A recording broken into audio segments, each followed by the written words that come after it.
మిత్రమా, మీకు నుండి ఏదైనా మీకు గ్రామాల్లో చాలా పెద్ద ఇష్యూ ఉంది, బర్నింగ్ ఇష్యూ ఉంటుంది, వాటర్ ఇష్యూ ఉంటుంది. లేవు మీకు ఇల్లు రాకుండా, నీళ్లు రాకుండా, మీకు ఏది ఇవ్వకుండా రాజ్యాంగబద్ధంగా.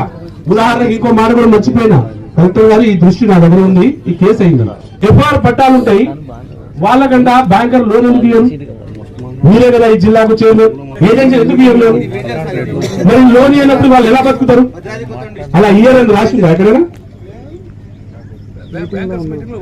ఎందుకు మీరు ఎందుకు లోన్లు ఇయ్యరు? వాళ్ళు ఎవరెవరు లోన్లు ఇయ్యాలో వాళ్ళ పేర్లు నాకు రాసియండి, వాళ్ళని పట్టుకోదా నేను అడిగి. ఎక్కడికి?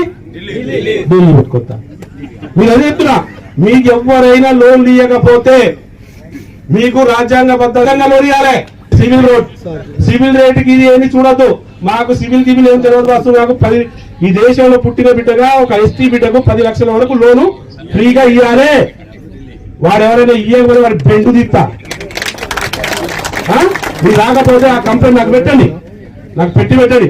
2 కోట్ల వరకు మోడీ గారు లోన్ ఇచ్చిండు ఫ్రీగా. మీరు ఏమైనా పని చేసుకొని బతుకుతానా? గోరువేనో బర్రెనో ఏదైనా ఫామ్లు మామూలు పెట్టుకుందాం, ఏదైనా బిజినెస్ పెట్టుకుందాం అంటే మీకు లోన్ ఇవ్వాలి. అలాంటి లోన్లు ఇవ్వకుండా